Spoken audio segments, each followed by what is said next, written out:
Women's healthcare in prisons is consistently indicated as inadequate. Women represented 9% of the correctional population in 2012, which is a substantial increase over the last 30 years. Women have unique gender-specific health needs. Incarcerated women report histories of alcohol and drug abuse, sexually transmitted infection, sexual and physical abuse, and mental illness, with rates of these conditions higher than those of incarcerated men, according to numerous studies. Moreover, the majority of incarcerated women are younger than 50 and therefore have specific reproductive health issues, including pregnancy. A major problem associated with this issue is that gynecological exams are not performed upon admission, nor are they routinely provided on an annual basis. Appropriate initial screening questions about a woman's gynecologic history often are not asked. Furthermore, many jails and prisons lack health providers who are trained in gynecology, which leads to inadequate and inappropriate gynecologic care. As a result, women in prison are at the risk of having some diseases, such as breast and ovarian cancer or abnormal pap smears, go undetected. Women entering correctional facilities have high rates of STDs resulting from limited access to preventative health services, from behaviors with substances, unprotected sex, and commercial sex work, and from being victims of sexual assault. A Rhode Island study found that 33% of women tested positive for an STD at admission to the facility.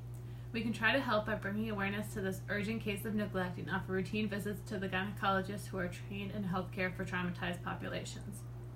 In 2014, the imprisonment rate for African American women was more than twice the rate of imprisonment for white women, and Hispanic women were incarcerated at 1.2 times the rate of white women. Women in state prisons are more likely than men to be incarcerated for drug or property offense. 24% of female prisoners have been convicted of a drug offense compared to 15% of male prisoners. 28% of incarcerated women have been convicted of a property crime compared to 19% among incarcerated men. The overwhelming majority of women in prison are survivors of domestic violence. 3/4 have had histories of severe physical abuse by an intimate partner during adulthood, and 82% suffered from serious physical or sexual abuse as children. Such abuse can lead to lifelong psychological problems such as depression disorders, stress disorders, anxiety disorders, learning problems, substance abuse with its attendant physical health problems, and behavioral disorders of violence and impulsivity. Furthermore, being victimized can have a serious consequence. Poor sexual abuse or assault may also make women reluctant to undergo gynecologic exams.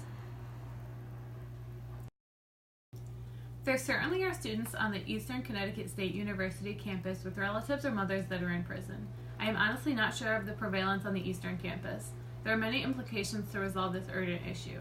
This could become a public safety issue if women with diseases are released without the proper care and treatment without their knowledge. Also, children born with complications due to the lack of prenatal care are at risk. The issue is not being discussed in today's culture, media, or news. This is a large part of the issue. Many people believe that incarcerated women do not deserve this basic necessities of gynecologic care.